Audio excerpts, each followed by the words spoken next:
அனைவருக்கும் வணக்கம்.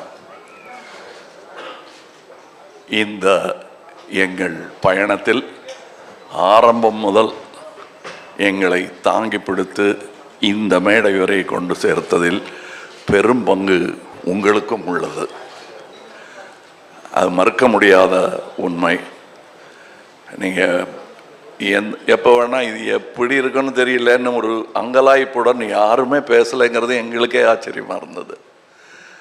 வழக்கமாக அப்படி பார்ப்போம் வரட்டும் அப்படின்றது. அதுக்கு முன்னாடி நீங்களே அதை உங்கள் எதிர்பார்ப்பை உங்கள் கண்களின் மூலம் காட்டுகிறீர்கள் எங்களுக்கு. எனக்கு இது என்னுடைய யூனிட்டை பார்க்கும்போது முகதாட்சியம் கருதி நல்லா இல்லைங்கிறத நல்லா இல்லைன்னு சொல்ல மாட்டாங்க, நல்லா இருக்குங்கிறத ஒரு கை தியேட்டர் ரசிகர் மாதிரி கைத்தட்டி விசில் இல்லாமல் அடிக்க முடியும். அதனால் நல்லா இருக்கு சார் அப்படின்னு சொல்லிட்டு போயிடுவாங்க. கொஞ்சம் அழுத்தி தான் வாசிப்பாங்க. ஆனால் நான் அவங்க கண்ணை பார்த்துக்கிட்டே இருப்பேன். ஏன்னா அவங்க எல்லாருமே சீசன்டு பீப்புள். இதில் இங்கே வந்து கற்றுக்கலான்னு வந்தோம் சாருங்கிறவங்க யாருமே கிடையாது. கற்றுக்கிட்டு வந்தவங்க தான். டெக்னீஷியன்ஸாக இருக்கட்டும், நடிகர்களாக இருக்கட்டும். அவங்க கூட வேலை செய்யும்போது அவங்கள் முகத்தில் பார்க்குற சந்தோஷத்தை அது அப்படியே ஒரு பெருந்தொற்று, அது யூனிட்டுக்கே தொற்றிக்கிச்சு. அதை உங்களுக்கும் வழங்க வேண்டும் என்பது தான் எங்கள் ஆசை. எங்களுக்கு வேற பெரிய பெருமைகள் இப்படி பண்ணியிருக்கோம் அப்படி பண்ணியிருக்கோங்க பேசுகிறத விட ஒரு க்ளோஸ்அப்பு, அது சிம்பு சார் தான் இருக்கட்டும், இல்லை ஒரு சின்ன பையன்தான் இருக்கட்டும், அது எடுக்கிறதுக்கு ஒரு 50 பேர் வேலை செய்வாங்க. திரைப்பூரா ஒரு முகம் தான் இருக்கும். அது அப்படி அதுக்கே அப்படின்னா இதில் நீங்கள் பாருங்கள், காரை புரட்டி போட்டு தமிழ் சினிமாவையும் புரட்டி போடணுங்கிறது தான் எங்களுக்கு ரொம்ப நாள் ஆசை. அதை செய்ய முயற்சி பண்ணிக்கிட்டே இருக்கோம். எல்லா நேரமும் தூக்க முடியாது, யாராவது உதவிக்கு வேணும். புரட்டி போடுறதுங்கிறது பெரிய விஷயம். கொஞ்சமாவது அதை நகர்த்தலாம் நாங்கள் விரும்பும் திசை நோக்கி அப்படின்னதில் இதில் எங்களுக்கு கிடைச்ச படை வீரர்கள் நிறைந்த படை.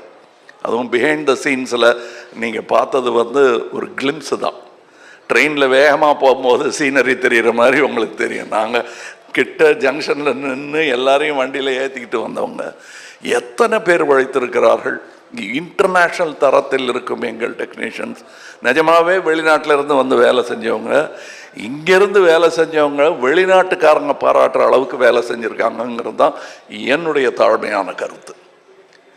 உதாரணம், மணிரத்னம் சாரை பற்றி சொல்ல வேண்டாம். மணிரத்னம் ஃபிலிம் அப்படின்னு போட்டுக்கொள்வதற்கான எல்லா தகுதியும் கிட்டத்தட்ட 40 வருஷத்துக்கு முன்னாடியே அவர் பெற்றுட்டார். இது இட்ஸ் அ மணிரத்னம் ஃபிலிம். இவர்களைப் போலவே எனக்கு அவர் படத்தில் நடிப்பது நாசருக்கு நாயகன் போது எப்படி இருந்ததோ அந்த மாதிரி இருந்தது எனக்கு. ஏன்னா நான் பார்த்த அந்த இளைஞர் மணி இன்னைக்கு ஞானியாக, சினிமா ஞானியாக மாறி இருக்கிறார். எனக்கு பட்டம் கொடுத்துருக்குறாங்க அந்த மாதிரி. ஸோ அவர் கூட வேலை செய்கிறது எனக்கு குதூகலமாக இருந்தது என்பது தான் உண்மை. அது எல்லாருக்கும் தெரியும், படம் பார்க்கும்போது தெரியும். அந்த எங்கள் செட்டில் இருந்து எங்களை பார்த்தவங்களுக்கும் அது புரியும். இதில் இருக்கிற டெக்னீஷியன்ஸ், எடிட்டர், ஒரு ட்ரெய்லர்லேயே தூக்கிட்டாங்க மணியும் அவரும் சேர்ந்து. அது ஒரு சூப்பர் ஹிட் பண்ணிட்டாங்க. அதெல்லாம் நல்ல சிறந்த டெக்னீஷியன்கள். பதட்டம் இல்லாமல் எந்த பெரிய இடையூறுகளையும் தாண்டும் அந்த லாவகம் அவர்களுக்கு இருக்கிறது. அதே மாதிரி ரவி கே சந்திரன் இந்நேரம் அமெரிக்காவில் படம் எடுத்துகிட்டு இருக்க வேண்டியது, அது 20 வருஷம் முன்னாடியே நிகழ்ந்திருக்க வேண்டியது. மருதநாயகம் அதோடைய சினிமாட்டோகிராஃபர் அவருடன் முழுவதுமாக ஒரு முழு படத்தை முடித்தேன் என்ற பெருமை. அது பாதியில் விட்டோங்கிற வருத்தம் எனக்கு ரொம்ப உண்டு. ஆனால் அதில் இந்த படத்தின் மூலம் அதில் இருந்ததை விட இன்னும் சிறந்த சினிமாட்டோகிராஃபராக அவர் திரண்டு வந்திருக்கிறார் எங்களுக்காக. அது தெரியும், படத்தில் பார்த்தா பேசுவாங்க. அதை நான் சினிமா விமர்சகர்களிடம் விட்டு விடுகிறேன். அவருக்கு நல்ல பேர் கிடைக்கணும். நானும் சினிமா விமர்சகன்தான், நானும் சினிமா ரசிகன்தான். நான் சுவைத்த விஷயத்தை உங்களுக்கு நான் சொல்லுகிறேன். வியாபாரம் வெற்றி பெறணும், அதெல்லாம் ஓகே.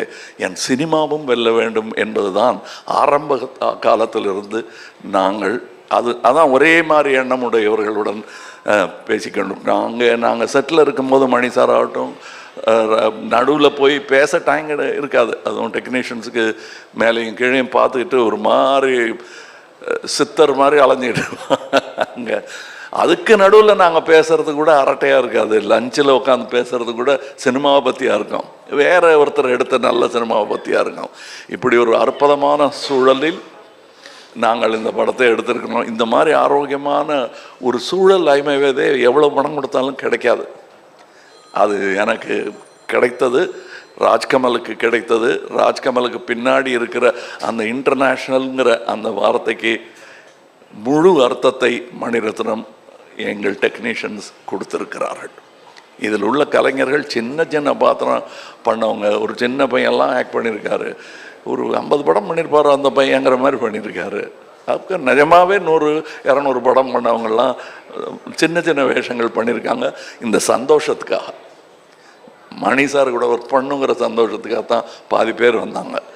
சம்பளம் 2ஆம் பட்சம்தான் அவங்களுக்கு. இது எங்களுக்கு தெரிந்த உண்மைங்கிறதுனால சொல்கிறேன். நாம் வையாபுரி மாதிரி ஆர்டிஸ்ட் எல்லாம் நாங்கள் கண்டெடுத்தவர். அவர் அவர் அவர் ஜூனியர் ஆர்டிஸ்டாக இருந்தபோது நாங்கள் கண்டெடுத்து இவர் அப்படின்னு பார்த்து கூப்பிட்டது அவர். இன்னைக்கு அவர் எங்கள் கூடயே உட்கார்ந்து சீட்டு கிடச்சாச்சு, உட்காந்துடணும்.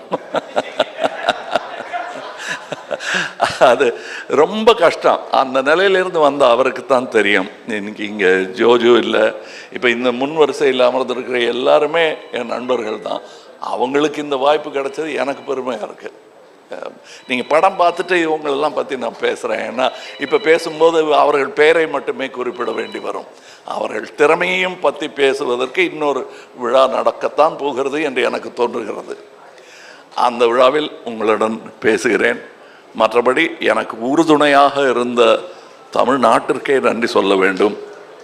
நான் மேடையில் பேசும்போது உயிரே உறவே தமிழே என்று சொன்னதற்கான அர்த்தத்தையும் நான் முழுமையாக உணர்கிறேன். நன்றி, வணக்கம்.